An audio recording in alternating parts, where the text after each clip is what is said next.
gerageze ukuri kuratsinda ibifobagane tombe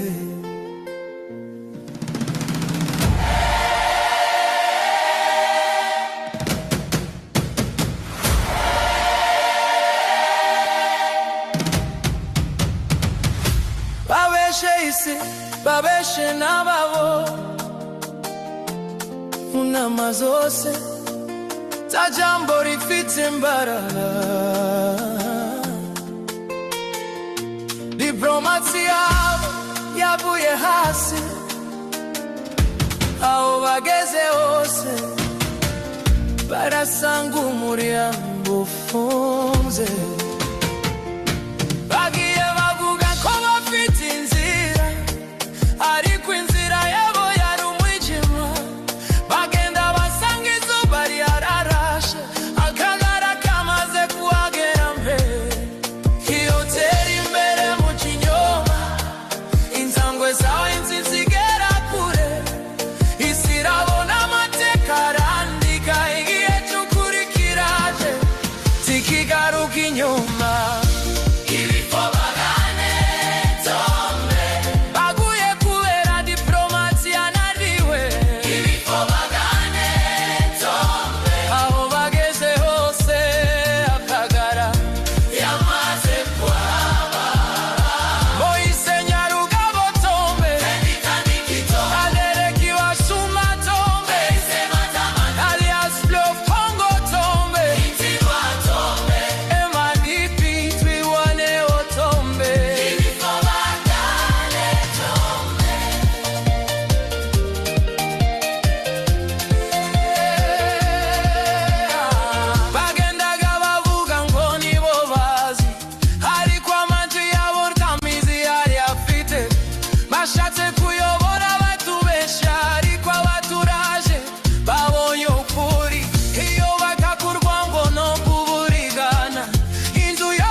ibifobagane tombe.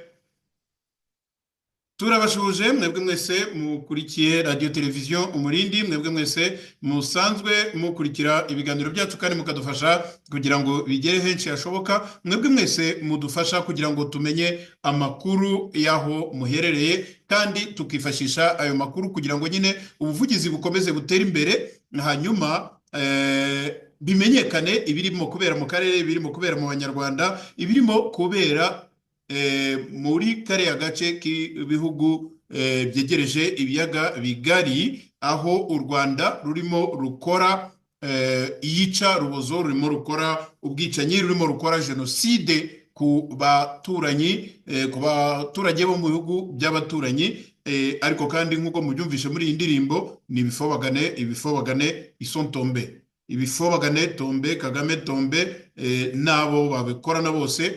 Uyu munsi rero turi ku cyumweru, ni itariki ya mbere z'ukwezi kwa Werurwe, umwaka ni 2026, turi ni Pretoria muri Afrika y'Epfo. Iki ni cya kiganiro cyacu dusanzwe tugirana. Uyu munsi rero, uyu munsi nk'uko mutangiye mubyumva, inkuru ihari ni ibifobagane tombe, ibifobagane tombe, ariko ibifobagane biri tombe, igikuru muri byo ni Kagame.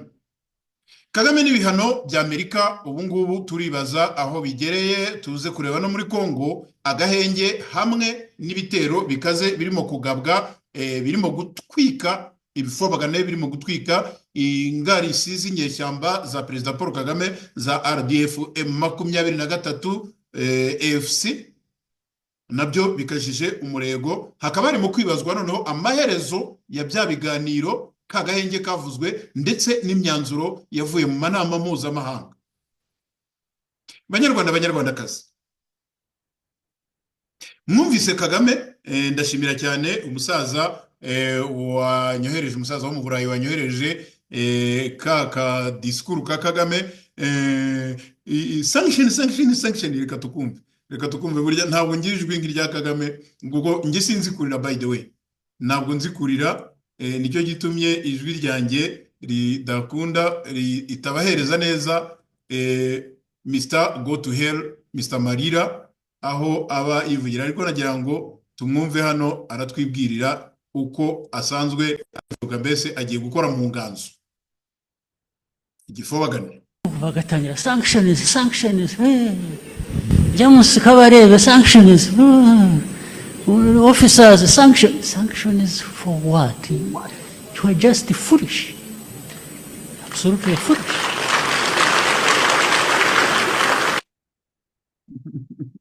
Ariko ndagira ngo nongere nkagaruremo murebe intoki ze, murebe muhere hariya afashe mikoro, murebe intoki ze ni skolete, ni igikanga hanyuma noneho murebe ukuntu arimo kunaga amaboko nk'uriwe n'inzuki.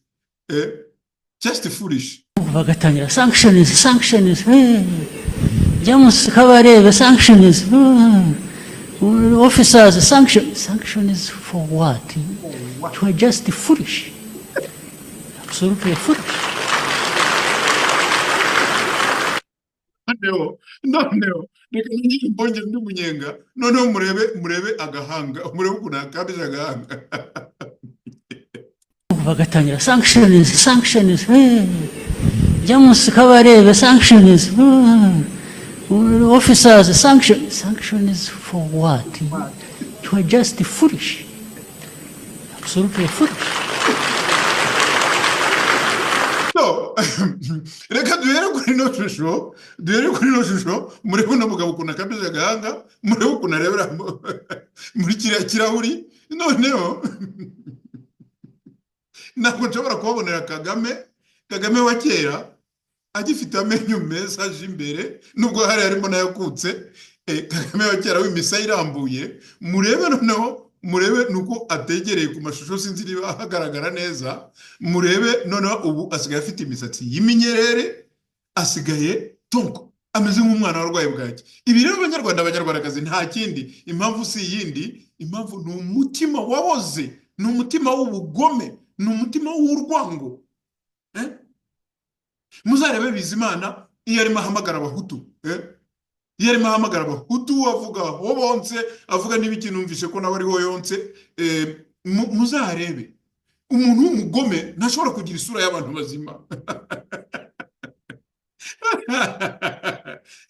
Sanctions for what? Just foolish. Reka turebe muri iki cyumweru uko byagenze. Ese koko are they still foolish? Sanctions for what today? Banyarwandakazi, ibi rero umuntu ahita yibaza akavuga ati iki cyumweru cyatwigishije isomo, iki cyumweru cyatweretse uko ibintu bihagaze. Kagame wa wundi foolish, go to hell. I don't know. Uyu munsi ntabwo akiri wa wundi. Ndashaka no kwibaza niba hari umuntu waba yarongeye kunyumvira akajwi ke guturuka umunsi uriya musenateri wa Amerika ajya kumukubitira ibipfukamiro.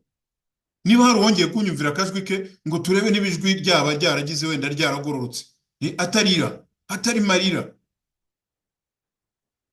Donc reka tuzi dosiye y'ibihano rero bya Amerika kuri Kagame na leta ya Kigali, reka twibaze ukuntu bihagaze. Iriya dosiye ubundi ni ibihano bya Amerika cyane cyane byari bishingiye ku gitutu cya diplomasi kubera intambara yo muri Repubulika Iharanira Demokarasi ya Kongo. Hari kuwa gatanu ku itariki ya 27 z'ukwezi kwa kabiri, no kuvuga umusibejo gusa, Kinshasa muri Repubulika Iharanira Demokarasi ya Kongo, aho icyemezo cyatunguranye cya Perezida Paul Kagame nk'uko byatangajwe n'ikinyamakuru The Wall Street Journal, aho bavuga ko Perezida w'u Rwanda Paul Kagame yaba yaragejeje ku buyobozi bwa Amerika icyifuzo kidasanzwe ko mu gihe Leta Zunze Ubumwe za Amerika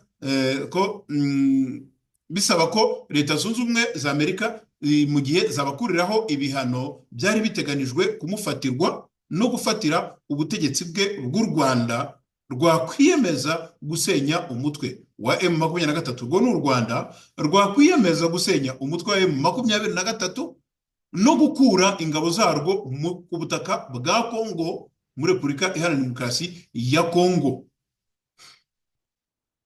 Ntabwo nzi Budome nduhungirehe mwene nduhungirehe umwuzukuru wa Ngurube, ntabwo nzi niba aya makuru yaramugezeho.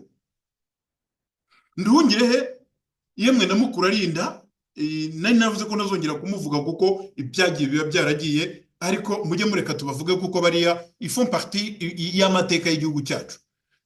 Aba bose baravuga ngo kirakabanje gusenya umutwe wa M23, umutwe wa M23 ubuje amahoro u Rwanda, tuzashyiraho ingamba z'ubwirinzi.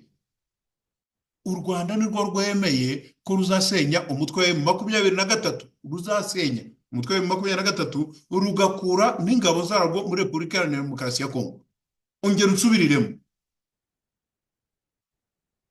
ko mu gihe Leta Zunze Ubumwe za Amerika zakuraho ibihano byari biteganyijwe kumufatira no gufatira ubutegetsi bwe, u Rwanda rwakwiyemeza gusenya umutwe wa M23 no gukura ingabo zarwo RDF ku butaka bwa Repubulika Iharanira Demokarasi ya Kongo.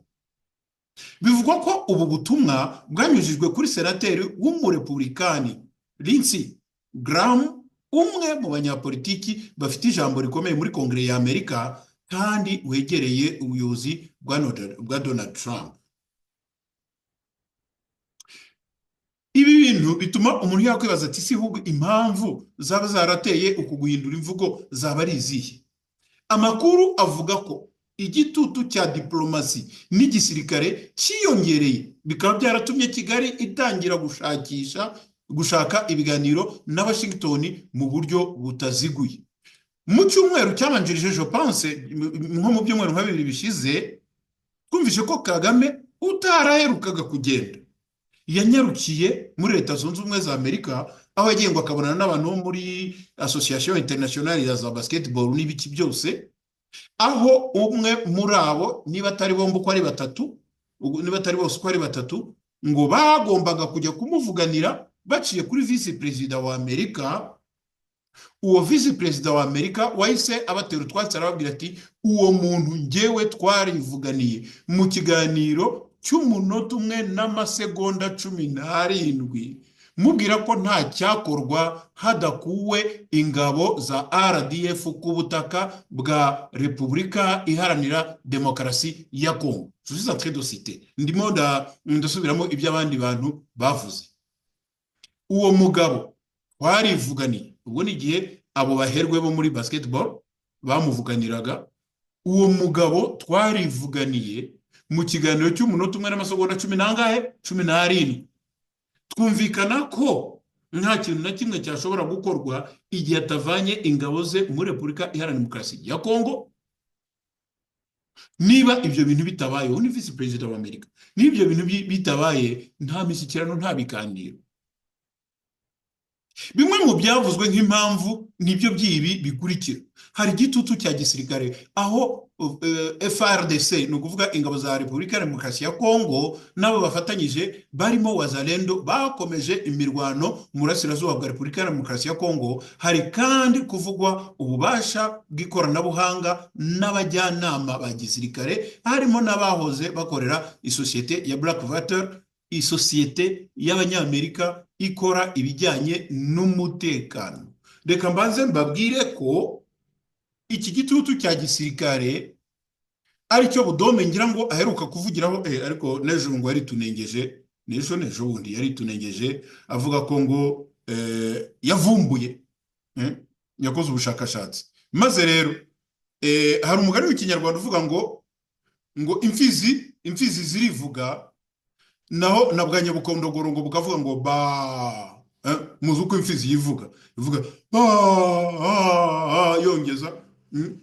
Noneho bwa Nyabukondogoro ubundi nyine ubundi bwa Nyirabumasabura aho ngaho nabwo bukavuga ngo ba, utazi nyine bugira buri mu byo kwigana. Nabyo rero Nyamaturi uyu nguyu Budome abavuga, we kuvuga ngo yatahuye cyangwa ngo yavumbuye, ngo Leta ya Kongo ngo irimo ngo kugerageza ngo kwambura ubwene gihugu ngo abantu bavuga ikinyarwanda. Turazo kubigarukaho anyway, kuko abanyekongo bivugira ko nta kinyarwanda kivugwa muri Kongo. Ibyo rero ni igitutu cya gisirikare, icyo turakirangije. Kuko nanone Nyabukondogoro yarongera aravuga ngo atangazwa no kumva no kubona FRDC nabo bafatanyije baraviyoye cyangwa se bararenze ku masezerano y'agahenge, ni ukuvuga cessez-le-feu cyangwa ceasefire, ngo bagakomeza kugaba ibitero. Uyu Nyabukondogoro naramubwiye, uyu niwe witwa Budome, le Budome, naramubwiye numva wibuke neza ko bari abantu bahawe uburenganzira bwo gusubirana ubutaka bwabo, mu gihe mukibabereye ku butaka bwabo nta gahenge muke, nta nako mukwiriye, nta baraha agahenge kiki, we baraguha agahenge urimo kuviola un territoire d'autrui, agataka k'undi muntu d'un pays souverain. Nuko ibyo rero ubwo nyakuvumbura Nyabukondogoro uwo nguwo Budome niwe wavuze ati biratangaje kubona nyine amahanga yicecekera, communauté internationale yicecekera, kandi agahenge karimo guhutazwa. Bien, agahenge ninde ugakontrola kwanza? Nyiri kugakontrola yarabiyamye kuva mbere hose, munanirwa kubyumva, vuga ati okay, reka dushyireho agahenge. Et pourtant nta nubwo agahenge namwe nta kumwubahirije, kuko barasaga mukabara, ahubwo babarushije ingufu, cyane cyane ko barwanishaga tekinoloji, mwebwe murwanisha abahungu birwa birukanka mutana supplying, mutabaha ibikwiriye. Urumva? Icya kabiri ni igitutu cya diplomasi. Rero muri ziriya mpamvu nyine zatumye ibintu bihinduka muri iki cyumweru gishize, hari igitutu gikomeye cya diplomasi, aho Repubulika Iharanira Demokarasi ya Kongo yongeye gutorerwa kuba muri komisiyo y'amahoro n'umutekano y'umuryango wa Afurika yunze ubumwe, Africa United, mu gihe Perezida w'u Burundi General Evariste Ndayishimiye ari ku buyobozi bw'icyiciro cy'umuryango wa Afurika yunze ubumwe. Muri Kongere ya Amerika naho hari amajwi asaba ibihano, hari amajwi asaba ibihano bikarishye. Icya gatatu ni igitutu mu byerekeranye n'ubukungu, aho ibihano byihariye n'imisoro tariffs byashyizweho n'ubuyobozi bwa Trump hamwe n'ihindagurika ry'ubucuruzi mpuzamahanga, ibishobora kugira ingaruka ku bukungu bw'u Rwanda bushingiye cyane cyane ku bufasha n'amasoko yo mu burengerazuba. Ibyo kandi Kagame yaba asaba n'ibyo atanga. Amakuru avuga ko icyifuzo cye cyaba kigizwe n'ingingo ebyiri z'ingenzi. Hari ugusenya cyangwa gusesa umutwe wa M23. Uyu Kagame uvuga ko yagiye muri Kongo agiye gushaka FDLR, noneho yemera ko ashobora gusenya no gusesa umutwe wa M23. Imyaka kuva muri 2020, muri 2021, imyaka yose yabaye, Kagame ntiyigeze yemera ko ari we mu by'ukuri mugaba mukuru w'ikirenga wa M23. None uyu munsi yemera kuyisenya ndetse cyangwa se kuyisesa, akemera gukura ingabo z'u Rwanda RDF ku butaka bwa Repubulika Iharanira Demokarasi ya Kongo. Mu gusubiza, yasabye ko Amerika yakuraho burundu ibihano byari byarateguwe. Umwanya wa Kinshasa rero ukaba uwuhe? Niba ibi byemezwa kandi bigashyirwa mu bikorwa, byafatwa nk'intsinzi ya diplomasi kuri Kinshasa na Perezida Felix Antoine Tshisekedi, ariko Kinshasa ikavuga ko hakenewe ubwitonzi n'ibyemezo bifatika mbere yo kwizera ayo masezerano hashingiwe ku mateka y'uturere twombi.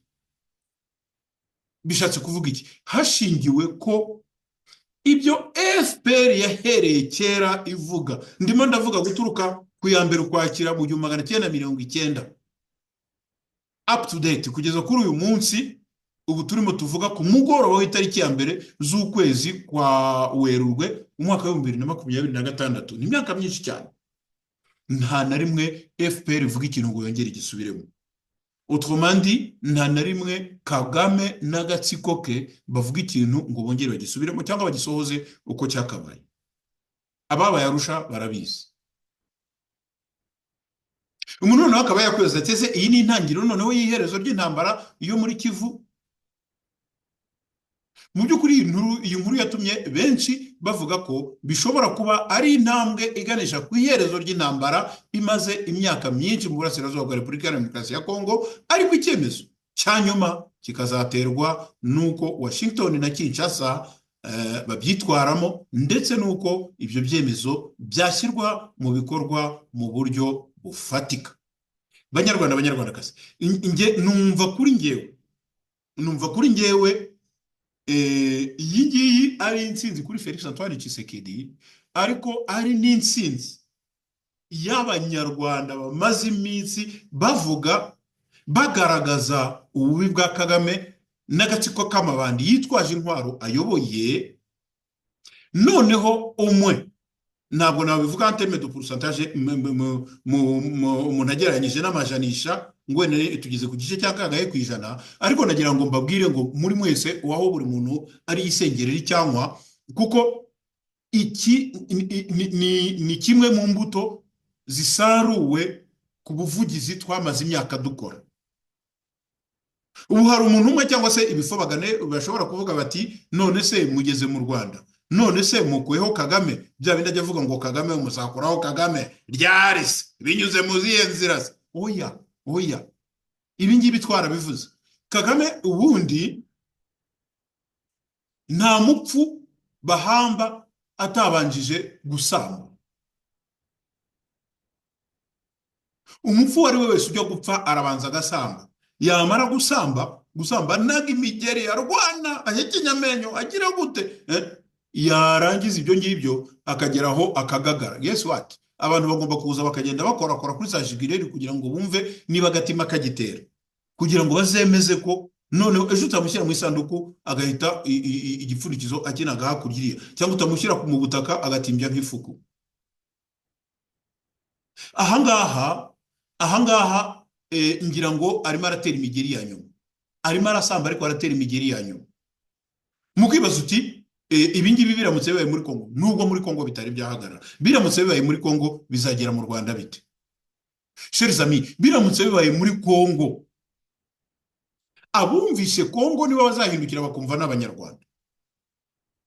Ariko nanone nk'uko Kongo barimo kuvuga bati nta kwirara, kubera ko imikorere ya Kagame n'agatsiko k'amabandi yitwaje intwaro birazwi. Ahangaha navuga nti namwe abashaka impinduka cette fois-ci mu Rwanda, namwe nta kwirara, nimukomeze ubuvugizi. Niho buri gihe mpora mbwira audience yacu, mbabwira nti ibyo twebwe tuvuga hano ntabwo turimo kogeza umupira. Ibyo twebwe tuvuga ntabwo turimo gushaka bya bindi bita ngo ni views ngo kugira ngo amafaranga ngoze muri YouTube, namara kuza muri YouTube hanyuma abantu bayafate, hanyuma bagende bubaka amazu bazasange bagiye mu bagore babandi basimbuka ibipangu bavunika amaguru n'ibiki byose. Oya. Ahangaha icyo turimo kuvuga, turimo kuvuga ngo iyo ubuvugizi bukomeye tutitaye ku bindi bintu bigomba kwinjiramo, kuko ubukungu dufite ni igihugu cyacu, inyungu tuzabona ni ugusubira mu gihugu cyacu uko bazaba barakigize kose, tuzongera tucyubatse. By the way, n'abasogokuruza bacu banyuze muri zino nzira. Aha rero igihe abazaba bamubonye amatwi nk'ibyo yakoze muri Kongo, ayo maso ni nayo maso amwe n'ubundi azamubona nk'ibyo akora mu Rwanda. Kera twajyaga tuvuga abantu ntibabibone, kugeza igihe amahanga nayo atangiye kuvuga ibyayo. Ikindi kandi nanone hari abandi bantu njya numva bavuga ngo muri geopolitike urumva hari ukuntu buriya bamatse ibihugu bakoresha umuntu. Tutafe muri geopolitike kuko uyu mugabo baramukoresheje, ndumva yarigeze kubabwira histoire y'ukuntu begereye Museveni, bakwegera Museveni akababwira ati mwe mwitonze, hari umuntu w'igihararumbo nzi, mumfashe mwebwe mugeze mu Rwanda, nimara kumugeza mu Rwanda hanyuma arabageza muri Zaire muyifate, hanyuma mwikorera ibyo mushaka, muhatanyaguze, natwe mutureke, hanyuma dukore l'empire Hima Tutsi n'ibiki ibyo byose. Urumva? Aha noneho bandi bose babikoraga nibo batangiye kumuhindukira, nibo arimo kwita foolish. Sanction foolish. For what? Foolish. Nibatangira kubwira ngo go to hell. aha rero abanyarwandakazi ndimo ndababwira nyine nti Kagame arimo arakubita umugeri wa nyuma. Muri iki cyumweru nanone dushoje, muzi mwese ko amayeri y'u Rwanda yavumbuwe, nari maze kubivuga haruguru, aho Kagame yasabye imbabazi Amerika aciye ku cyitso cye muri Sena ya Amerika nyine. Umwanditsi w'inkuru aravuga ati Rwanda ubwenge expose, ni ukuvuga ngo ubwenge bw'u Rwanda bwashyizwe ahabona. Umurobisiti cyangwa se umuntu ukora ubuvugizi bwa politiki w'umunyamerika witwa Von Batten, uvugwa ko ari umuntu ufite ijambo rikomeye kandi wegera cyane Perezida Donald Trump, yongeye kuvuga ku birebana n'ibihano sanctions byafatirwa u Rwanda. Mu butumwa yanyujije ku rubuga rwa X, uyu mugabo mujye mumukurikira kuri X cyane, Von Batten yahakanye amakuru yavugaga ko Leta Zunze Ubumwe za Amerika zahagaritse ibihano byari byarafatiwe ubutegetsi bwa Kigali kubera ibyaha bivugwa ko byakozwe n'umutwe wa M23 mu burasirazuba bwa Repubulika Iharanira Demokarasi ya Kongo.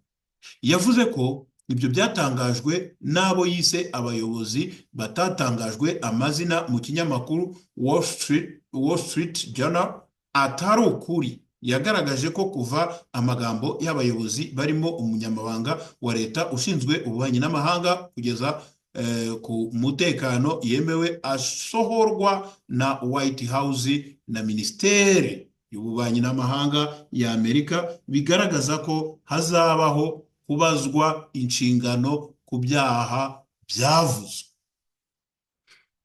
Ndongera mpere kuri kano kabango ka nyuma.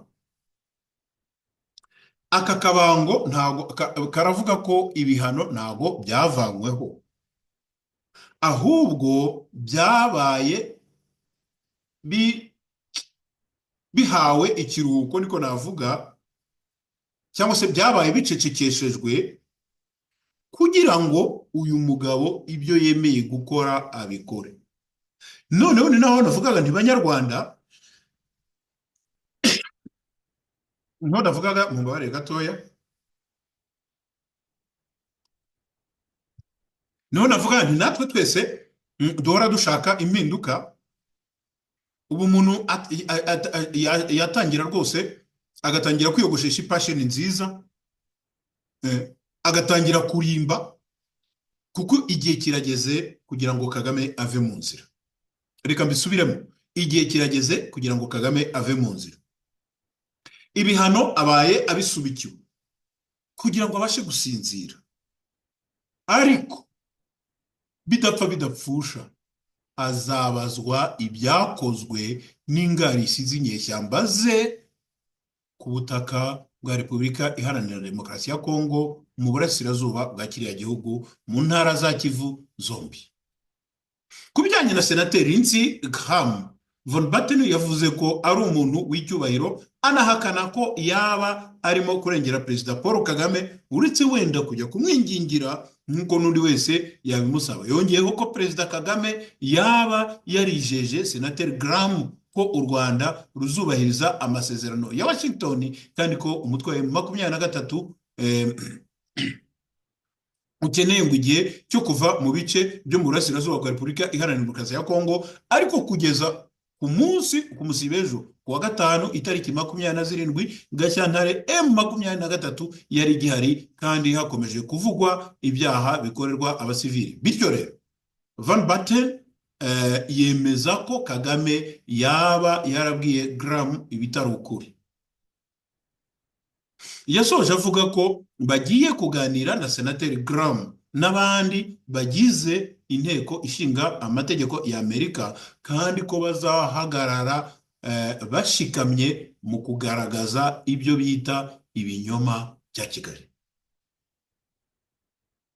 Banyarwanda, Banyarwandakazi, ntabwo nifitiye amabwiriza ya muganga ngenderaho, nakagombye kwigurira nanjye akantu, ariko ndimo ndababwira ni umuntu urimo gufata ukukuri, urimo gufata gukurikirana izi nkuru, nushaka ugende uruhuke ufate akunywa. Nababwiye ni haranira impinduka. Igihe kirageze ngo dushake umukwaferi mwiza cyane atwogosha agapasheni twisukure neza, kuko igihe cya Kagame kirageze. Ofete igihe cyo kwirabura kirarangiye. Karabaye nanone abanyarwanda ngo bari mu nzego igoma barimo kugarurwa mu Rwanda. Ibi bintu byo byaba ari ibiki? Mu burakari n'amakimbirane ari mu mutwe w'inyeshyamba za M23 RDF FC, biravugwa ko abayobozi b'ubutasi ba gisirikare n'abagisivili ba leta y'u Rwanda ariko bakoreraga igoma kuri ubu ngubu ngo barimo kuhavana. Leta ya Kongo ikaba yasabye abaturage batuye igoma guhunga niba binashoboka. Ingabo z'u Rwanda mu migi y'u Rwanda yegereye Kongo nazo ngo zikaba ziryamiye amajanja ziteguye ibitero byo mu kirere. Ingabo z'u Rwanda zikaba zarabwiwe kwitegura urugamba. Iyi ntambara ya nyuma y'umwicanyi Kagame, ibi byatumye abantu batekereza ku majwi ya Wiringoma yatangajwe na Kapiteni Makanzu kuri Kapiteni Makanzu TV, aho Wiringoma yitotomberaga.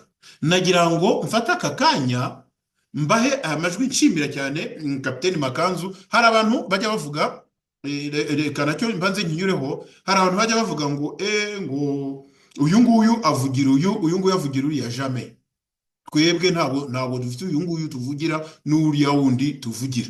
Iyo hagize umuntu uvuga ibyo abanyarwanda bakeneye, icyo abanyarwanda bafite inyota ni iki? Ni ukuva ku butegetsi, kuva mu maboko y'ubutegetsi bw'igihugu bwa Perezida Paul Kagame n'inyeshyamba ze cyangwa ingarisize ari amabandi yitwaje intwaro, yambaye inyenyeri yitwaje intwaro.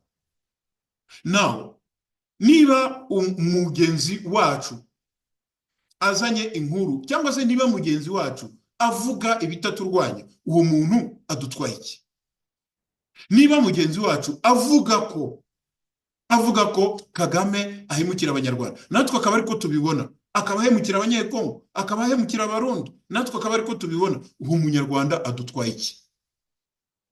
Ashobora kuvugira kuri radio y'umukara nkavugira kuri radio y'ubururu, ashobora kuvugira kuri radio y'icyatsi kibisi nkavugira kuri radio y'umuhondo, ashobora kuvuga mu rurimi rw'igiswahili nkavuga mu rurimi rw'ikinyarwanda, ashobora kuvuga mu lingala nkavuga mu rurimi abandi mu cyongereza, abandi ariko tuvuga ibintu bimwe, dutahiriza umugozi umwe. Banyarwandakazi, hari abantu benshi bakunda kuvuga bati element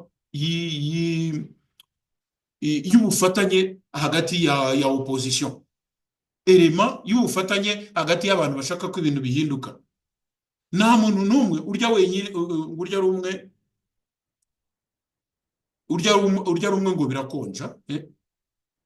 Ni ukuvuga kumbe iri mukoranga nta wundi ukora kuri uriya ruhande birakonja, ariko iyo mufatanyije mubimaraho vuba kandi mukarya ibiryo byiza bidashobora kubamerera nabi mu nda.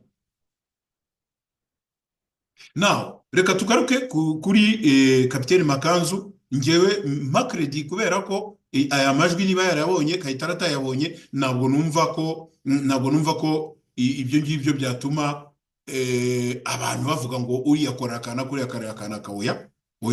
Ikindi nongere mbabwire, hano nta muntu ku giti cye dukorera, tuvuga ibintu kugira ngo abanyarwanda tubashakishirize uburyo twabakorera ubuvugizi hanyuma ibintu bihinduke.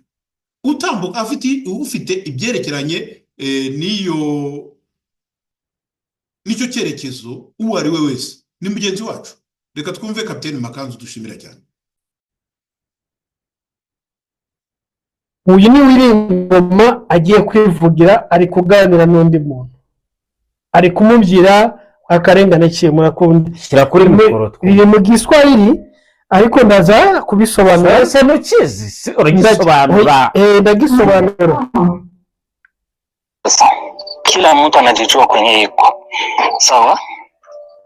Mimi naweza nikakamata nimero, mimi najua kama nitatumikisha hii nimero. Buri muntu azi kwari. Sikia nikwambie. Urabisobanura nyuma bure. Moi CD fa demander au général Padiri Jonas.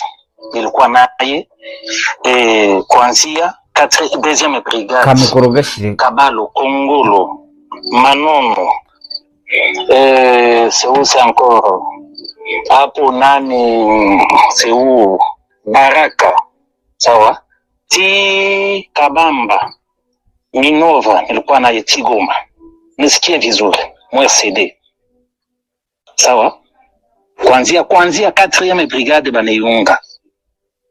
On était avec les Tutsis. Moi, j'ai travaillé beaucoup avec les Tutsis. Hauwezi ukanidanganya. Wakati ya AFDL, les premières choses nilitudanganyaka nayo kusema kama Mobutu iko tribal ya au niveau. Ibisobanuro bya Kapiteni Makanzu biraza gutinda. Reka wenda mere ahangaha kune Wiringoma Lieutenant Colonel Wiringoma marehemu nyakwigendera nyakwipfira yavugaga ko mu byukuri yagaragazaga ko atishimye uburyo yabanye n'abari abantu kuva kera muri ya mitwe yose bagiye bazungurukamo abantu bagiye bakorana, ariko akavuga ko by'umwihariko akavuga ati jewe abatutsi ndabazi. Guess what? Kagame n'abaturage be barimo banduhungire yabo ngabo na nyina wa Rwagasabo nabande bose baza bavuga ngo barimo gukorera genocide abatutsi. Iyo genocide kandi kazaza mu Rwanda para n'ibindi bintu nk'ibyo ngibyo. Bafashe abatutsi bakeya, ngiye sinyantinya kuvuga umuhutu n'umututsi n'umutwa, bafashe abatutsi bakeya babavangamo hariya kugira ngo babakorere umuti, kugira ngo babagire urwitwazo. Nawe Colonel Wiringoma si umututsi ku mugani wabo, yewe na ba Laurent Kanyuka si abatutsi, Kirimvi uriya Corneille Nangaa ntabwo ari umututsi. Kurikira neza ukareba uretse utuntu duke bagiye batoragura barimo bariya ba kise uyu wabaye gouverneur turaza kumugeraho nawe Eraste ntabo n'abatutsi bahari. None se babicira kiziba bakajya kubarwanira muri Kongo, ibyo bintu wabisobanura gute? Na aha rero arimo aravuga ati ndabazi. Bare abantu icyo bagendaga bavuga ngo umuntu wese w'umuhutu il est tribal, umuntu wese w'umuhutu yazonzwe n'ivangura. Urareba, tekereza muri kumwe n'umuntu muragenda mbiri murimo murarwana ikintu kimwe, murerekeza hamwe, ariko agahindukira akakureba akavuga ati wowe uravangura. Ubwo se wowe uramutse ubaye umuntu urwanana n'umuntu, wowe wabyifata mute? Ufite uyu mugabo igisambo cy'amaso Wiringoma iraresiste, yakomeje umutsi igihe kirekire. Reka dukomeze tukakubali. Deuxième chose, unafika wakati ya mzee Desire Kabila Goma le 2 août yuko mustadi netudanganya tena. Oh no, unaona mzee Kabila anatia fulani basho d'etat major sijue banani ni bakatangi. Tunakubali vile vitu vya kwenu. Chaque fois netudanganya ka vitu ya tribalisme. Sawa? Mobutu tribale, nani mzee Kabila tribale, huyu Joseph Kabila mwenye anakuja leo kuchama yetu ya FCM23 tribale, Tshisekedi tribale, japo nyinyi watusi depuis tunakamata Goma, niambie un seul Congolais ke fulani iko na jenga. Mais sasa mimi nitumane na mapicha mwayi group ati murebe abantu bose mwagera mutubwira ko ari tribal. Nukuvuga abantu bose mwagera mutubwira ko bazonzwe no kuvangura. Ati uko twagendaga mwagera mutubwira ko abantu bose. None se Mobutu aravangura, Kabila mzee akavangura, Kabila uriya w'umwana akavangura, Tshisekedi akavangura. None ejo bundi turagiye dufashe Goma ni mumbwire nibura umuntu umwe mwaragize ikintu mu marira uretse umututsi. Nitumane waone Goma sawa na dadake na Makenga mwenye kunasimamia ku frontiere ya Goma, yeye na bwanake si alikuwa kunani, alikuwa munani, alikuwa mu gouvernement hapa sasa tunakamata Goma, si ndio anaingia mwafsi. Uone gisi gari iko na tembele. Aratanga urugero hano ati nimushaka muvuge mbahereza amafoto muri iyi groupe turimo kuvuganiramo. Mbibutse ko aya ni amajwi yavuye kuri telefone muri zo groupe nyine baganiriramo. Ati nimushaka muvuge nshaka amafoto nyabohereze hano kuri iyi groupe turimo tuganiriramo. None se ejo bundi twafashe Goma, twamara gufata Goma, mushiki wa Sultani Makenga sibwo yaje akazanga umugabo ntiyakoraga muri guverinoma, nukuvuga yakoraga kwa Tshisekedi, akaza gusa aruko tumaze gufata Goma, akaza gahita habwa umwanya muze murebe amamodokari bagenderamo. Aho niho yaragiye gisi hakuna franga bako nacheza na franga. Sawa? Sasa pale unataka niambia nini? Unawaza kasema ni ujinga tu kwa wakati tuko Rutshuru. Hivi ndio tulisikilizanaka, hivi ndio bilikuwaka. Kwa nyewe watu si wakati mnaanza kitu, mnaanza na wenzenu vizuri. Na wakati tu mnafika mkatikati siku imekuwa utamu, mnaanza bakarte. Wewe unawaza sema jinsi niliua nani Magloire tulifurahia sisi wa Kongomani. Na tuko na ninyi mchama na unakamata gouverneur, vice gouverneur na mshukumu enda uwe Magloire. Wewe unawaza sema sisi tuko wajinga. Basema hanuna tribali, hamiko na tribalism. Ile tribalism yapata vipi? Kwa nataka niseme vitu vyenye havikuwa kwa dunia. Sema revolution tuko mkitu kimoja. Wewe pense que ba Congolais mugisi nulifanya, nulitumana vice gouverneur au Magloire. Ati none se ibi byose mugenda mutubwira ibyo twari twaraganiriye mbere niko byagenze. Ati iyo mubona mufata abantu ati turwana tukarwana, ati twagera ahantu dutangira kugira ikintu twunguka, ati noneho atabatutsi ukabona baraje baratambutse imbere bakaba bahawe imyanya. Ejo bundi atangiye kubabwira ukuntu bishe Magloire. Vous pensez que nous sommes d'accord avec ça? Vous pensez que tout est sûr na nyinyi? C'est plus que batu balishaka ingia mumai mulaki. Sawa? Hatuna tena nafasi ya kwenda. Nous n'avons pas de choix. Mais si ati murimo muratwereka ko ari nkaho abantu binaze muruzi, ntabwo dufite ahantu ho kwerekeza. Ati ntabwo dufite amahitamo, mwamaze kutwinjiza mu bintu, ntabwo dufite amahitamo. vous avez fait là, c'est regrettable. Nous le faisons kitu kimoja kibaya sana, et que tous les Congolais qui sont à la CM23 ne sont pas d'accord avec ce que vous avez fait, ne sont pas d'accord, s'il vous plaît. Ati ikintu mwakoze c'est regrettable, nukuvuga ikintu mwakoze kabisa ni ikintu cyo umuntu akwiriye kwicuza. Ati ntaho umunyekongo wese uri muri FC ati nta hantu ibi bintu byakozwe ntabwo abyibonamo. Ouais, quelqu'un comme il me bête comme ça. Ça me tout comme révolution. Ouais, on appelle ça famille. Moi je suis très compliqué. Moi je peux accepter de mourir ça, et je dis toute la vérité, Yacham, toute. Ati rero ati ibyo muri mu mudukorera mutubeshya ngo turi kumwe, turimo gushaka impinduka, turimo kuragira gute, ati ndabona nta bihari, atahubwo ati jewe ati niteguye no kuba napfa, ati nkavuga amakuru yose abera hano mu cyama. Uwo ni Wiringoma. Hari nabaje gutangaza bemeza ko ngo yaba yarishwe na Kigali, uwaba yaramwishe ari we wese, ibyo ari byose yagomba kuva mu nzira. Uwaba ni mparambe babwira ndababwira ni iyo umugome yapfuye vraiment nta mpamvu yo kuvuga ngo yitabye Imana, ndabwo Imana ihamagara abagome.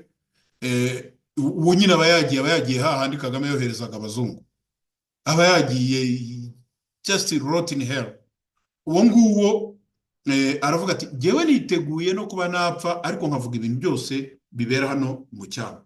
Ngibyo rero yarabivuze, niba koko ari Kagame wamukinduye n'abantu yatumye kubera ko yabivuze, nta nubwo nkeneye kubimenya, nta n'umbwira ngo abifata uko nguko cyangwa iki, gusa ikizwi nuko yavuye mu nzira n'abandi baraza kuva mu nzira n'ibindi nk'ibyo ngibyo.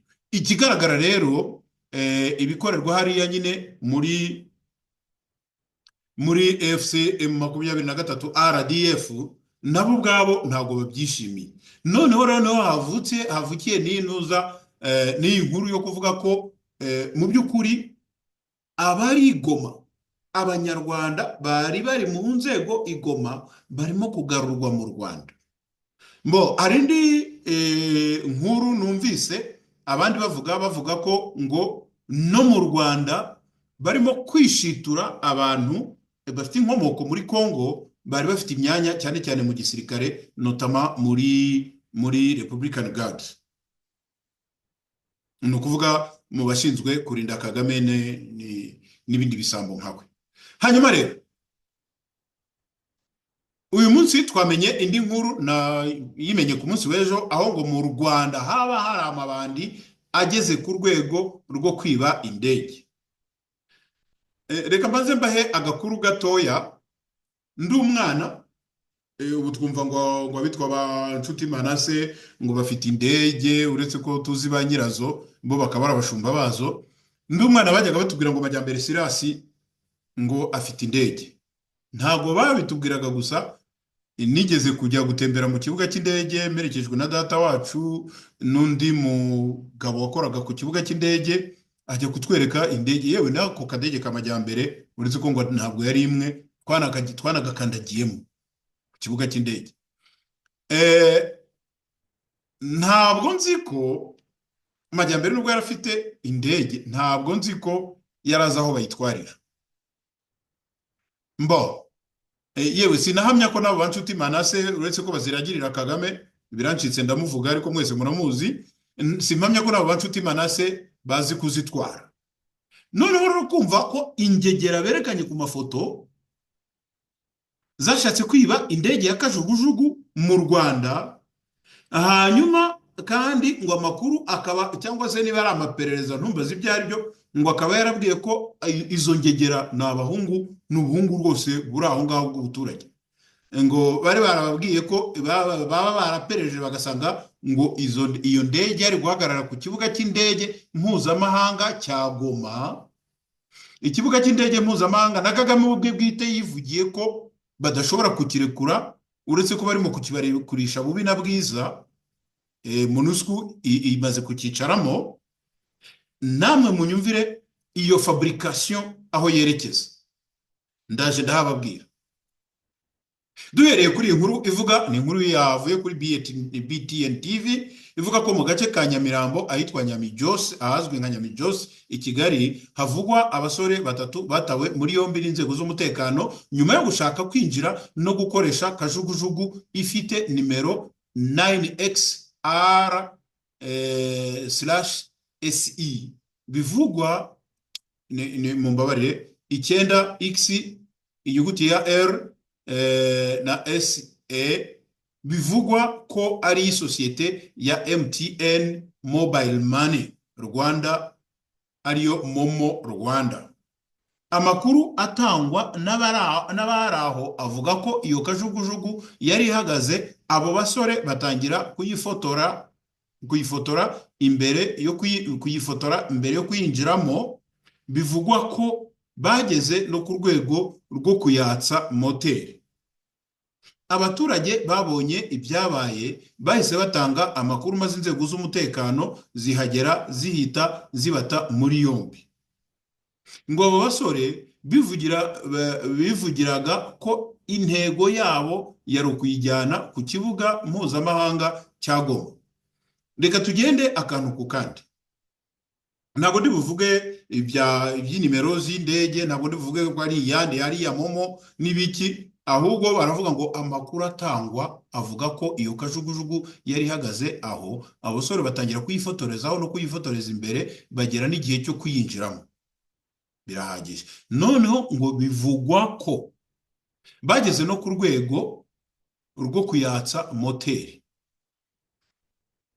Umuntu ashobora gutripota, niko twabyitaga turi abana, umuntu ashobora gucokoza wenda agakora ahantu moteri kaka. Nawe abaturage ngo babonye ibyabaye bahise batanga amakuru, maze inzego z'umutekano zihagera zihita zibata muri yombi. Umuntu yaje kwiba indege, afite naho ayijyana ku kibuga cy'indege mpuzamahanga cya Goma, hanyuma arayakije. Ababonye yatse bajya bahamagara inzego z'umutekano, amwe ko wenda iyo ndege yari iparitse muri parikingi y'inzego z'umutekano. Ariko niba iyo ndege yari iparitse ahantu isanzwe iparika cyangwa se ziparika ntumbaze, noneho umuturage akayatsa, moteri ikajya marche, moteri igatangira kwaka, kuki yagombye gutegereza inzego z'umutekano? Kuki niba yarabibashije atayisayigurutsa ngo agende? Ese inzego z'umutekano zaje n'indege, zazanye bya bindi barashishije, indege ya Juvenal Habyarimana, izo nzego z'umutekano zabafashe gute? Uko nzi inzego z'umutekano ziraza zikabwira umuntu ziti manika amaboko, ubwo murarebana, manika amaboko, yashyira nyuma mu mugongo, bakamucegeza amapingu. Ni gute inzego z'umutekano zaza zigasanga umuntu yicaye mu ndege, moteri irimo kwaka, bakavuga ngo zimya umanuke uze ngushyiremo amapingu? Ubwo koko ni ubuhe buhanga mu kubeshya buri mwaho ngaho? Hanyuma bakongera bakavuga ngo abo basore bivugira ko intego yabo yari ukuyijyana ku kibuga cy'indege mpuzamahanga cya Goma. Munyumvire nawe, indege ihagurutse mu Rwanda, nta tumanaho, nta kindi bari bazi abo batumanaho nabo, noneho igiye ku kibuga cy'indege cya Goma. Kagame ubwe bwite yavuze ko icyo kibuga cy'indege batashobora kugitanga. Abategetsi b'Igoma bo ubwabo batemeye kugitanga, ariko kugeza ubu ngubu ku ngufu za Union Européenne na n'iriya resolution ishyiraho ivugurura manda ya MONUSCO, bakaba baremeje ko MONUSCO izajya ifata kigakoreshwa. Kugeza uyu munsi kikaba kitari cyatangira gukoreshwa, selon nta makuru arabivuga. Ngaho rero mumbwire, swat ibintu bashaka kubyegeka ku bantu bava muri Kongo, bakaba baza mu Rwanda bakajyana iyo ndege bakayijyana i Goma. Ariko nanone abo bantu bava muri Kongo, ese n'abava muri M23 bava ku ruhande rwa Kigali cyangwa ikindi? Mu basore b'Abanyarwanda ni bangahe bazi kugurutsa kajugujugu? Mu basore b'Abanyarwanda nababwiye ntimajyambere yarazitunze, ariko ntiyaraza aho bazakiriza. Yakabaye yaraza aho bazakiriza, nk'uko yagenzaga Mercedes Benz mu muhanda, yashoboraga no kuba yahagurutsa kajugujugu akayitemberamo, kuko zaharize nta nubwo zari kajugujugu, zari zo bita petit porteur, akazihagurutsa akazigenderamo kuko zarize. Rwose koko ubu iyo mushaka kubeshya Abanyarwanda, birashoboka kubeshya umunyarwanda wo mu mudugudu no mu kagari. Ariko se ntabwo muzi ko hari Abanyarwanda koko bazi gusoma kandi bazi gukoresha icyitwa bon sens?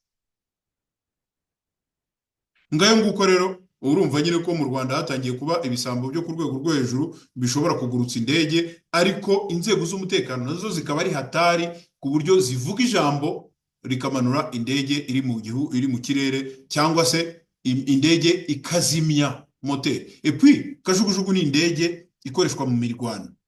Izo nzego z'umutekano zari kuza abo bahungu ntibahangane nazo niba bari bazi kugurutsa indege.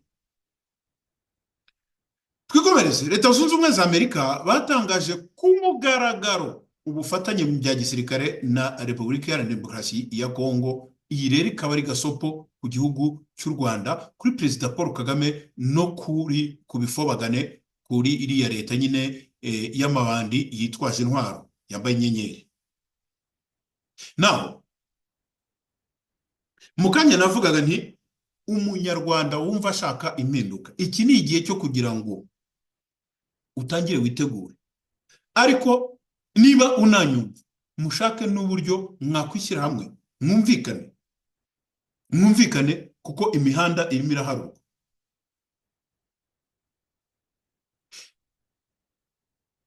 Kagame yagiye gusaba imbabazi nubwo atazihawe yahawe condition kugira ngo ahabwe imbabazi. Ibyo twabyumvise. Now babandi bose babudome bajyaga bavuga ubugambo n'ibiki byose, abo bose baracecetse.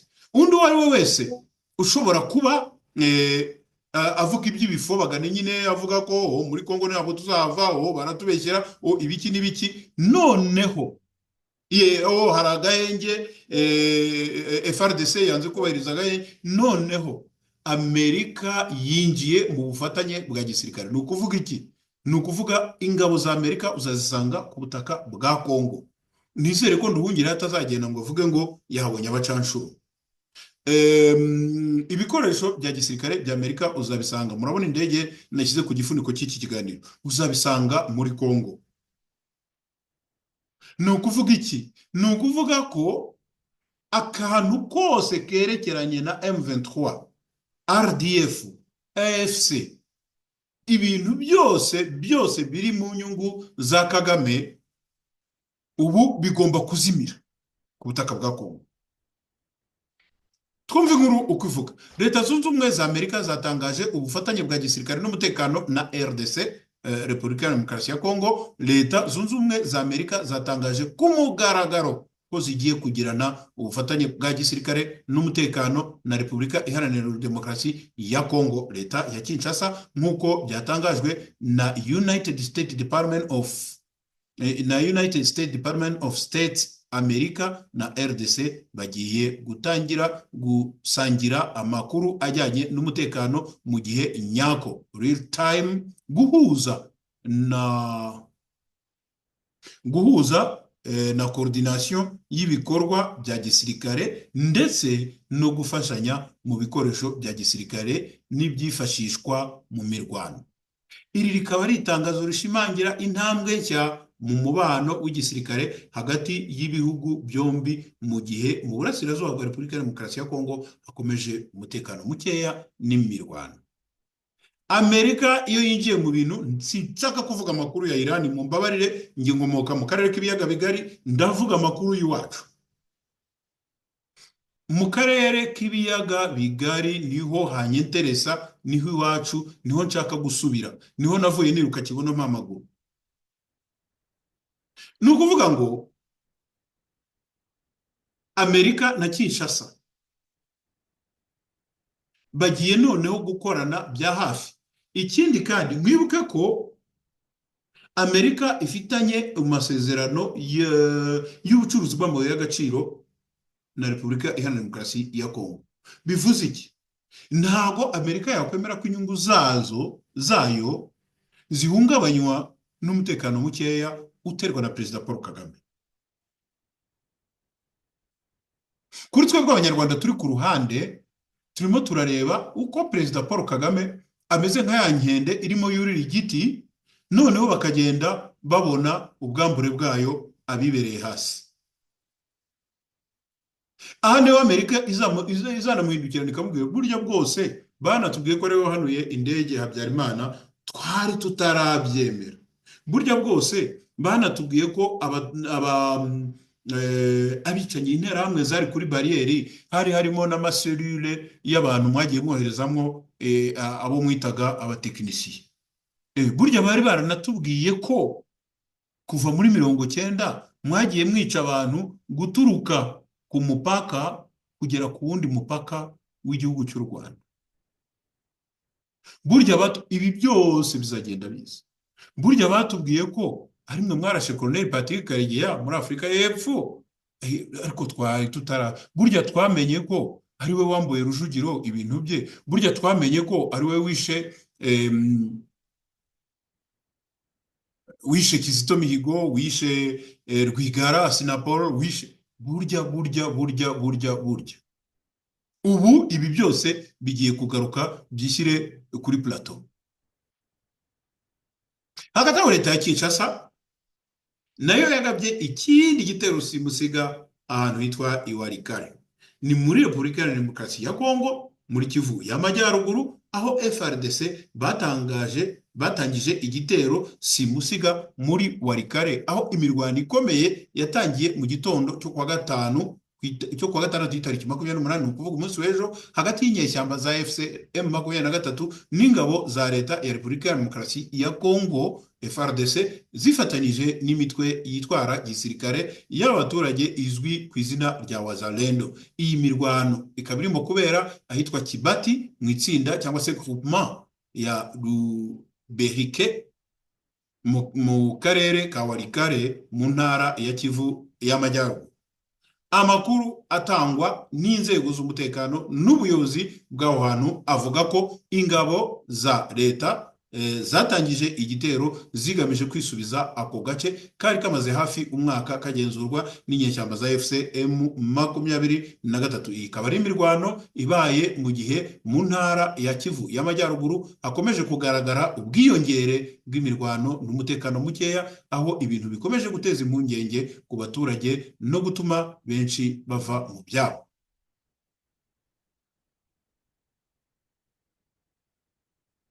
Mwumvise iyi nkuru nari nababwiye ko nza kuyibagereraho. Mwumvise Budombe Nduhungirehe yivovota avuga ko ngo yavumbuye, avuga ko ngo yatahuye, ngo yatahuye ko leta ya Kongo irimo kwambura ubwenegihugu ngo abavuga ururimi rw'ikinyarwanda. Muri Kongo barivugira ko nta rurimi rw'ikinyarwanda ruvugwa mu gihugu cyabo, uruhavugwa bijya gusa rukaba rwitwa igihutu,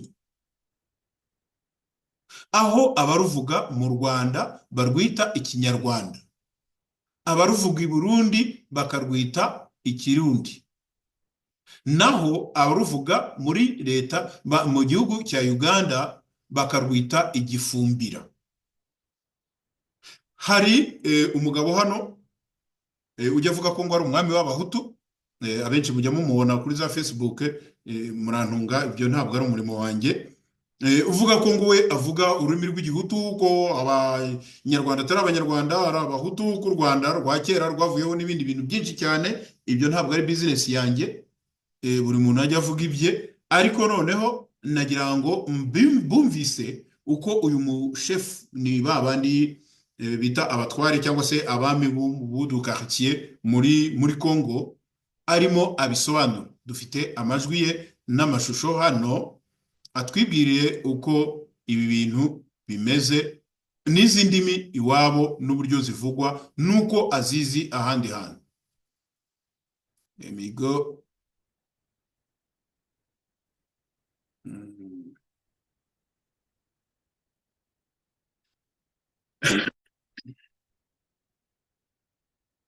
Il y a des langues locales.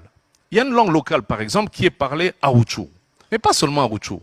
Nous la parlons côté ougandais dans la ville de Kisoro, mais dans toute la région ougandaise contiguë au Rutshuru. C'est une langue parlée aussi au Rwanda. C'est une langue parlée au Burundi. C'est une langue parlée en Tanzanie. Maintenant, la petite différence, c'est quoi? Le terme que le Rwanda avait utilisé durant le RCD pour ramener encore toute cette confusion, vous l'avez sûrement déjà entendu, on vous dit la rwandophonie. Mais qu'est-ce que ça veut dire ce terme rwandophonie? On veut simplement nous assimiler au Rwanda. Cette langue au Rwanda, on l'appelle le Kinyarwanda. Au Burundi, on l'appelle le Kirundi. En Ouganda, on l'appelle le Kifumbira. Chez nous, on l'appelle le Kihutu. Pourquoi? Parce qu'au Congo, nous avons pris l'option pour chaque ethnie de lui donner le nom de son ethnie. Donc, l'ethnie majoritaire dans le nord Kivu, c'est les Nande. Ils parlent le Kinande. Si vous allez dans le sud Kivu, chez les Bashi, on parle le Mashi. Vous comprenez? Si on va chez les Balou, on parle le Chiruba. Chez ma mère, Moutetela, on parle le Kitetela. Vous comprenez? Donc, chez moi, à Rutshuru, on parle le Kihutu, mais ça peut parfois froisser. Pourquoi? Parce que ça fait référence à une ethnie dans une zone qui est un peu, on va dire, les conflits communautaires sont un peu tendus. Bon, ntabwo nifuzaga kubisobanura cyane kuko nari maze kubivugaho. Aravuga ati jewe aho nkomoka iwacu i Rutshuru, nibyo ururimi turaruvuga, ariko twebwe ntabwo turwita ikinyarwanda, turwita igihutu. Ati biraza wenda kubatangaza, bizane ibyo by'amoko nk'uko abantu benshi babyitwaza, ariko ntabwo ariko bimeze. Wenda abantu bateraniye muri ako gace, twebwe muri Kongo twafashe umwanzuro kubera ko dufite amoko menshi. Umwanzuro wo kuzajya ururimi ruvugwa n'ubwoko runaka turwitirira ubwo bwoko, ururimi ruvugwa n'uburiya bwoko turwitirira ubwo bwoko. Ati abandandi bavuga ikindandi, abo muri Kivu bavuga amashi, muri Kivu y'Amajyepfo bavuga amashi, abandi abaluba bavuga ikiruba, abandi gutyo gutyo. Ati rero ibyo ngibyo ni urwitwazo, kubera ko urwo rurimi rukoreshwa n'abantu b'ubwoko, ubwoko bushobora gusangwa n'ahandi. Ibyo ni urwitwazo abanyarwanda bitwaje muri za ntambara za mbere zagiye ziba nyine zo muri Congo. L'époque de mon grand-père, il avait déjà compris cette problématique. Il dira, nous allons décider de donner à cette langue le vocable Kinyabwisha. Donc vous êtes Du du Bwisha, vous parlez la langue langue Bwisha. Vous comprenez? Maintenant, les linguistes pourraient nous donner plus d'éclaircissements là-dessus. Mais ce que je voudrais simplement faire remarquer, il faut faire sortir de la tête de tout Congolais ce terme malsain de rwandophonie. Du poison. C'est du poison. C'est juste pour vous faire croire que nous sommes un peuple commun. Ati ntabwo ndi bubitireho cyane abasobanukiwe iby'indimi bashobora kuzadufasha. Atariko ati nagira ngo mbumvishe ko kuba urwo rurimi bavuga barwita ko ari ikinyarwanda cyangwa la rwandophone ari ukugira ngo berekane ko turi abantu bamwe kandi nta hantu duhuriye. Nous ne refusons pas que nous avons des accointances culturelles. Quand vous êtes à la frontière, vous ne pouvez pas dire que de l'autre côté, la personne, vous ne connaissez personne. Non, c'est faux. Ati ntabwo ndimo kuvuga ko wenda tudafite uburyo twegeranyeho no mu mico, cyane cyane iyo muhuje imipaka, no kuvuga mwegeranye, byanze bikunze ntabwo bavuga ko hakurya mudafite ikintu muriho cyangwa se utamuzi. Ati ibyo ngibyo ntabwo ari byo nshaka kuvuga. Donc, ils ont inventé ce terme pendant le RCD Rwanda, RCD, en 98, pour créer cette confusion et vouloir faire un amalgame avec 4 500 000 Congolais. Ati ibyo babikoze muri cya gihe cy'imirwano ya RCD, murabyibuka igihe cyaba Moise Nyarugabo ati muri za 1998. Ati noneho bagashaka kwigarurira cyangwa se kwiyegekaho abagera kuri 4,500,000 b'abanyekongo qui sont Hutu-Congolais, qui parlent la même langue. On parle à Rutshuru, on parle à Massissi, jusqu'à Calais. Donc on est même dans le sud Kivu. C'est le mouvement des populations. Chacun cherche un peu une vie meilleure. Oui. Vous pouvez... Ibi ngibi birabaha mumbabarire wenda muhagaritse atavuze. Ibi ngibi birabaha noneho ishusho iyo muhanga wacu Kanyamagi, I don't know, go to hell n'ibindi wize senior 4, kuko we azana histoire ye akavuga ko buriya butaka bwari ubwacu, bariya n'abantu bacu, abakasi imipaka, abagize gute. Hanyuma nazandindagire ngo nibazabudome njya numva ngo bamenuje mu mategeko, nabo ibyo bintu bakabyemeza. Uyu mugabo arimo arababwira ati nta gitangaza cyaba gihari, abantu bahujije imipaka, abantu begeranye, kuba bagira signe de ressemblance, kuba bagira ikintu bahuriraho, kuba ndetse banahuza n'imico rimwe na rimwe. Ariko nibiba bivugwa mu duce twinshi twa Kongo, ni kuki bashaka kubyiyambara? Twebwe tubita abahutu bavuga igihutu. Retrouver même, on est parfois en Ituri, et en Ituri c'est aussi mal interprété. Les Banyabwisha qui sont en Ituri ne commettent pas les exactions qui se passent, sans vouloir faire un procès d'intention. Ce sont encore nos ennemis qui doivent être là-bas aussi infiltrés à poser des actes pour incriminer une communauté et faire croire que cette communauté va être menacée. Et donc, il faut être prudent dans l'utilisation des termes. Moi, j'en appelle vraiment à tous les Congolais. Vous savez, lorsqu'on m'a dit de venir, j'ai dit à M. Mouya, je vais venir, mais je dois expliquer qui je suis. Je suis chef coutumier du Bwisha, mais le Congo est tellement riche, vous voyez, que personne ne peut savoir que j'ai du sang tété là qui coule en moi. Mais si vous faites un délit de faciès que vous m'observez, lorsque j'ai été en Éthiopie dernièrement, les Éthiopiens pensaient que j'étais éthiopien. Lorsque je vais arimo au Kenya, arasobanura ko abantu bataza no kubyibazaho cyane ati jewe ati ndi umushefu w'abanyabwisha umutware w'abanyabwisha aho bita le chef coutumier w'abanyabwisha ni ukuvuga umutware w'ubwoko n'abahujije umuco nyine w'abanyabwisha. Noneho ati nagiye ahantu henshi, nagiye mu bihugu binyuranye, ati nkagenda mbona abantu dusa cyangwa se tuvuga kimwe, cyangwa se ati nkaba nabibeshyaho, ati ngatekereza nk'uyu muntu waha n'aha yahageze hano ate, ati najya kureba ati ngasanga wenda turumvikana, najya kureba ngasanga wenda ni umunyamahanga, ati dusa tuvuga kimwe. les Somaliens pensent que je suis un des leurs. Et donc, c'est ça la richesse du Congo, cette diversité, parfois de ne pas savoir qui est qui. Moi, je me suis un jour retrouvé face à un monsieur à l'ambassade du Congo à Kampala. Je pensais que c'était un Soudanais. À Lobaki Lingala, moi-même, je n'étais pas capable de l'écouter. Je me suis dit, ah, donc vraiment, ce pays... ati ariye nari ndi muri ambassade ya Congo ati Kampala, ati noneho mbona umuntu ataraza, ati kumbe ati yavugaga Iringara, ati je ntanashobora no kuvuga, ati yarazi ko ari umuntu wo muri Sudani. Est très riche, il faut respecter cette richesse et plutôt faire en sorte que nous soyons unis ensemble pour combattre. Ati rero ati mu byukuri ati cyo nabwira abantu cyangwa se nk'umwanzuro nafata no kubwira abantu ko igihugu cyacu cya Congo gifite ubwo bukungu cyifitemo bwo kuba abantu bari diversifiye, bari bafite imico inyuranye n'imisusire inyuranye. Nicyo cyerekana ko Congo ifite ingufu, ifite imbaraga, ifite abantu bagiye batandukanye. Na hano muri kino gihugu muri Afurika y'Epfo aho turi baravuga bati ubumwe mu mico inyuranye.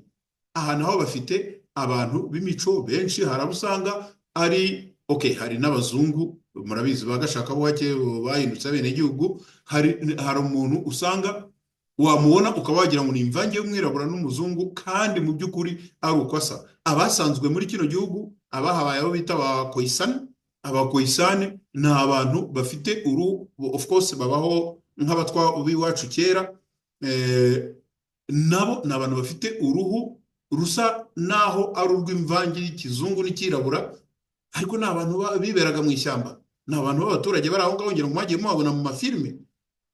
Uhasanga abahinde, uhasanga hano nta muntu n'umwe uvuga ngo uriya kubera iki, uriya kubera iki. Twebwe Kigali mu Rwanda turasa, tuvuga kimwe, ariko ugasanga izo rwaserera zihari. Muri Congo bafite amoko arenga 90, naho ni uko nguko. Ubu rero ni bya bindi bavuga bati bararyana, bazageze igihe noneho baze baryane, iby'abahutu n'abatutsi biveho nibimara kuvaho, noneho bazavuga bati abanyanduga nabahe nabo mu majyaruguru nabahe, nabo mu majyepfo nabahe. Bizagera igihe bavuge bati ariko abazigaba n'abasinga nabahe, n'abacyaba n'abaki. Ibyo bintu ni turufu zagiye zikoreshwa n'abantu buri gihe kugira ngo bambuke ikiraro baze bakandagira hejuru y'abandi babategeke. Reka dukomeze mwabyumvishe le chef coutumier w'abanyabwisha arabyivugiye. Noneho dukomeze tugere ku zindi ngingo, aho Guverineri Bahati Eraste nigeze kumuvugaho arimo kugerageza kongera kubeshya abaturage bahabuwe n'imirwano ya Rubaye. Nababwiye ko FRDC yavuze ko igiye gukomeza Marere ku Mututu kuri detente, kugira ngo kumbarutso kugira ngo bavane izi nyeshyamba mu nzira, hanyuma Congo isubirane usugire bwabo. Nababwiye ko Nduhungirehe yavugije akamo, ariko banga kumwumva, avuga ngo aribaza igitumye communauté internationale itareba igitumye agahenge katubahirijwe. Agahenge ntabwo kubahirizwa, nta nubwo gateze kubahirizwa mutavuye ku butaka bw'abandi. Erasto Bahati rero uyu nawe akaba ari muri babandi bagiye ari echantillo biyita abatutsi, aho yagaragaye noneho ibunagana nyuma y'imirwano y'Irubaya. Erasto Bahati musanga akaba yari ibunagana ku kibuga cy'ishuri rya Institut Social do Bunagana, aho yatangaje agira ati umujyi wa mbere twafashe ni Bunagana kandi ufatwa nk'umurwa mukuru wa kabiri nyuma ya Goma, kubera ko igihe twafashe na Rucuru ndetse na Kiwanja inyandiko n'amatangazo yose byashyirwagaho umukono mu izina rya Bunagana. Ibi byabaye ku munsi wa kane muri iki cyumweru nyine turangize, itariki 23 Gashyantare i Bunagana. Aya makuru akaba yaraje nyuma ayaho umutwe w'inyeshyamba wahuye n'ibihombo bikomeye cyane i Rubaya, aho bamwe mu bayobozi bawo bivugwa ko bishwe n'ibitero bya drone by'ingabo za leta ya Kongo arizo FARDC zifatanyije n'abarwanyi b'abaturage bazwi ku izina rya Wazalendo. Nyuma ya bino bitero bivugwa ko uwo muyobozi w'inyeshyamba yagiriye uruzinduko i Bunagana, ndabutsa ko ari guverineri, umujyi uri ku mpaka uhuza Uganda na Repubulika Iharanira Demokarasi ya Kongo. Ibi rero banyarwandakazi, uyu Bahati akaba yarabyitwaje kugira ngo mbese yereke abanyekongo mu by'ukuri ko presence cyangwa se ubuyobozi bw'inyeshyamba bugikomeye hariya, ariko nugukomera hejuru nk'amase. Njya nkunda kubibabwira, aho burya uzabona igishwemu cy'amase mu muhanda ntuzibeshye ngukandagireho, kuko ubona hejuru hakomeye, ubona rwose wakubita binyundo, ariko nyamara iyo ubeshye ugakandagiramo urasaya. Ubuyobozi rero bw'inyeshyamba ntaho buhagaze, bufashwe nabi cyane muri iki gihe, na cyane cyane ko chef wabo Kagame nyine amerewe nabi nk'uko twahoze tubivuga. Bahati Erasto mumwumve. N'aba basore rero barengeje imyaka 18 baze bambare. Murabona abaje muri kino kirori, niba ari ikirori niba ari iki, murabona ko abenshi ari urubyiruko, of course n'abagore. None ngo arimo aratumira ngo barengeje imyaka 18 baze nyine bajye mu nk'abo bagenzi babo. Twubaka igisirikare cyiza, twubaka igisirikare kizafasha Kongo kugira ive mu kaga ifite uyu munsi. Turasaba abaturage ba Bunagana, abantu bareka ivangura ry'amoko, murabizi twararwanije kugeza uyu munsi. Watu waache ubaguzi wa ukabila hauna maana. Ubaguzi wa ukabila kuko watu ya Bunagana wenye mpaka leo walikimbiaka wako Uganda, kuko watu ya Bunagana wenye wako Kisoro, wako Kampala, ni bandugu zetu, bakuje kwabo tujenge kuri. Murabyumva arimo arivugira mu Kiswahili, ariko atangiye avuga mu Kinyarwanda. Nta mpamvu yo kujya kumusemurira, ntabwo ampemba. Reka twumve ahandi naho yari yatangiye avuga mu Kinyarwanda.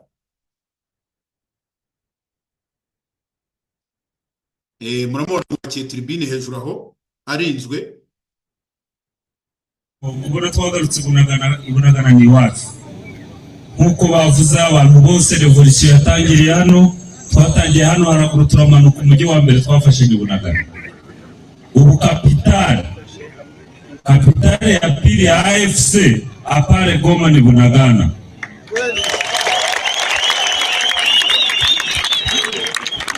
Na siku tulikamata Ruchuru na Kiwanja, komunike zote za chama walikuwa wanasinyaka. Muribuka ko Bahati yahawe uno mwanya bamaze kumurasa kare akaboko k'iburyo. Murabona ukuntu agatwaye mu mufuka, akibumoso akafatisha mikoro. Nubu akaboko niba ari plâtre niba ari iki, murabona ko kakigize kagipfutse. Bahati yaje rero kuza kugirwa guverineri. Reka dukomeze noneho twirebere ukuntu ingarisi za RDF 23 FC barimo gufatwa umusubirizo, ndetse bagahatwa ibibazo n'aba Wazalendo, ari ukwerekana ko mu by'ukuri urugamba rwamaze kubananira. Nagira ngo tufate aba basore bafashwe mateka yo kwisobanura, mubarebe ukuntu basa. Mjambo tena wasikilizaji wa Radio Uzalendo TV mahali popote munapo, tuwajulishe kama leo tuko na tarehe 28 mwezi Februari mwaka 2026. Kama aya makuru yagaragaye ku munsi w'ejo itariki 28 z'ukwezi kwa kabiri mwaka 2026. Abari ashaka kuberekana agiye kubabwira igihe bafata vile kawaida kwenye mapambano makali ambayo ilizuka kati ya wanamgambo wa M23 wakigombana na Pareco Mouvement Pareco FF na Pareco Mouvement tout court ambao inaongozewa na Kigingi Kotala de Dieu akisaidiana naye mwakilishi wake sio mwingine ni Mutayomba Stani James, yeye akiwa chef des operations. Hizi ni mateka kutoka kungambo ya M23 ambazo zilikamatiwa tangia tarehe 22 mwezi Februari mwaka 2026. Kwa leo ndipo tunakuja kuwaonesha sasa, ingawa ile ambayo tulikuwa tunawajuza kama ni kweli. Mnaona mateka karibu takriban 30 murumva arimo arasobanura nyine abangaba nabafashwe na n'igipande cya Wazalendo bita bafite amazina menshi, bafite ibice byinshi niko navuga. Aba rero bakaba barafashwe guturuka kuwa mbere itariki 22 kugeza ku munsi w'ejo itariki 28. Murabona harimo wamenetse ijisho ripfutse, harimo uwavunitse akaboko gapfutse, ndetse uko video igenda itambuka muraza kubona ko hari n'undi uryamye kuri brancard mu bari imbere ahangaha. Aba rero nabafashwe muri cyo cyumba 2 wanajipanga hapa mbele yenu, mkiwemo majeruhi wa vita ambao walijeruhiwa, lakini hapo wanaendelea kupata matibabu kupitia mvuma hizi zote mbili ambazo natoka kuwaelezea. Ni kuambia kama Wazalendo wanaendelea kuchapa kazi sehemu za Katoi, Luke, Bukumbidile, Kanyaru na penginepo, wakisema kwamba watingali watagomboa nchi yao. Mnaona bila arimo aravuga ati abangaba murabona ko harimo n'aba barwayi, ariko iyi mitwe nababwiye yabafashe nyine iracyakomeza kubavura no kubafasha. Ati hagati aho ngaho mu buce yavuze imisozi ngira ngo nine, akazi karacyakomeza kandi baracyakomeza gufata abandi mu rwego rwo kugira ngo bigarurire cyangwa se bagombore uduce twabo izi nyeshyamba zari zarafashe. Murabona aho nababwiraga uryamye kuri brancard, nguo uyu nawe bamufashe muri abo ngabo. Taka kabisa majeruhi nao wanaendelea kupata matibabu, hata na wengine kabisa wanasema eti nasi tutajiunga na Wazalendo baada ya hiyo. Kwa mwito wa hawa capture de guerre wale ambao walishikwa kwenye vita, wanasema eti tunawaita wenzetu ambao wanabaki huko kwenye M23 kukuja kujiunga na Wazalendo ili wasiendeleshe kusariti nchi yao. Mmoja kati yao atashuhudia ati abangaba nkuko mubibona nyine barimo gukomeza kuvurwa, ariko abangaba twabashije gufata barimo barivugira ko ubwabo biyemeje kongera kuza gufatanya natwe bakabasha kubohoza igihugu cyabo aho gukomeza kurwanira Syria nyeshyamba. Ati kandi baranaha n'ubutumwa bagenzi babo ngo nabo baze twifatanye. Aha rero yashaka kugira bamwe muri bo agenda ganira zaidi. Baba jambo. Jambo afande. Baada ya kushikwa mateka na Wazalendo, kwa yani koalisio ya Wazalendo, ujumbe gani ambayo unaweza ukapatia wenzetu wala wenzako wakongomani ambao wanabaki kwenye uko usariti ku M23 wakisaidiana na Rwanda? Ati noneho nkawe kura hangaha, ati wahawe utumwanya baki bagenzi bawe basigaye inyuma iyo ngiyo barimo kuturwanya abafatanyije n'igihugu cy'u Rwanda? Ujumbe wenyewe mnazipatia wale wenzetu wanawakia katika chama M23, wakuye tusaidiane, tupiganishe adui atoke Mkongo, tumike sisi wote pamoja. Baada ya hiyo ati icyo nababwira nuko baza bakadufasha tukarwanya umwanzi akatuvira mu gihugu cyacu cya Kongo.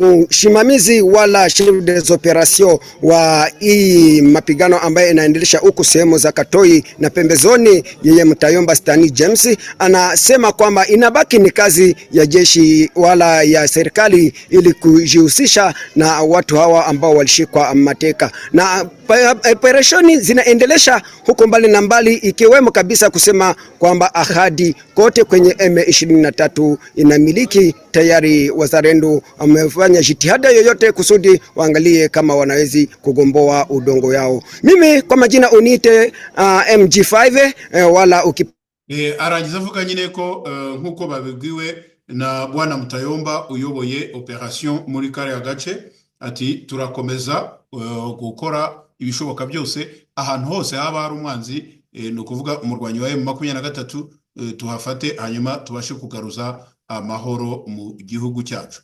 Ibi rero ni byo nababwiraga nti babandi bategereje ngo agahenge barimo banduhungirehe, ako gahenge ntako muteze. Icyo muteze gusa ni ukuva ku butaka bw'abandi hanyuma mugakanirwa urubakwiye.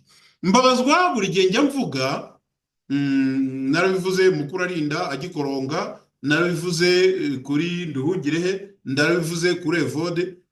Mbabazwa nuko aba bose bazi Professeur Léon Mugesera,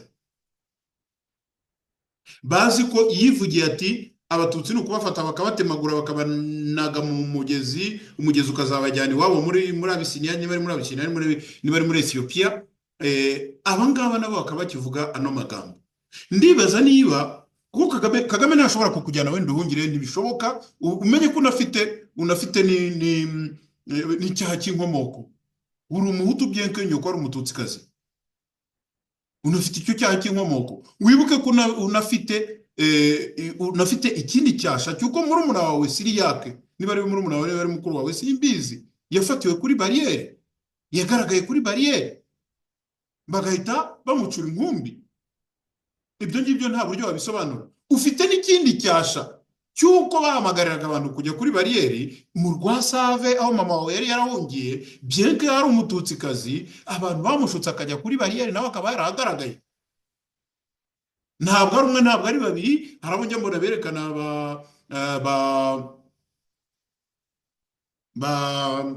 Kajuga Robert. Ntabwo ari umwe, ntabwo ari uw'ijana, ntabwo ari uwa 200 mu baba bari mu bwoko bw'abatutsi bagaragaye kuri barriere. Ariko wowe n'inyoko ukubyara wakonyeje. Ibyo byose nibyo bituma witanga ukavuga ugacika ururondogoro. Ntabwo Kagame azakujyana, ntabwo uri Cyomoro, ntabwo azakujyana, ntabwo uri Ingabire Hanze, uzabazwa ibyawe. Enso iziba Scovia Mutesi n'abandi n'abakasuku n'abandi. Ndabashimira cyane rero, reka dusoreza hanga, dukomeze twifurizanye gutangira neza ukwezi kwa Werurwe, dukomeze twifurizanye gutangira neza icyumweru tutangiye, dukomeze dukore ibishoboka byose ibi biganiro abanyarwandakazi tubashe kubihererekanya kugira ngo abandi bantu babibone, tubashe gukora subscription, ni ukuvuga kwiyandikisha kuri no chaîne. Hari abantu bakanda handitse subscribe kugira ngo ibiganiro bikugereho kandi nawe ubashe kubisakaza ahandi. Nongere mbivuge, ntabwo ari ukugira ngo tubone amafaranga ya YouTube. Nababwiye ko amafaranga ya YouTube ava ku biganiro bitanga umwanya wa publicité. Ibi nta muntu wakwemera kuza kwamamaza ibintu bye muri ibi ngibi tuba tuvuga. Ibi ngibi tuba tuvuga nibyo kugira ngo gusa tubohore ibihugu byacu, nibyo kugira ngo twivane mu kija no muri apartheid twashyizemo na FPR Inkotanyi. Ndabashimira cyane rero, nkuko bisanzwe i Pretoria muri Afrika y'Epfo. Amazina yanjye nitwa Claude Maria Bernardo Kayitare. Nongera ni hanganisha kandi abantu tutahaye kuri ka karirimbo numvishe bagakunda cyane kacu. Ari uyu munsi nifuje ko tubaha ibifobagane tombe, ni nako rero tugiye gusorezaho ibifobagane tombe, hanyuma kongere duhure mu biganiro byacu by'ubutaha. Mbashimira cyane kandi mbifuriza ibihe byiza. Reka twumve ibifobagane tombe.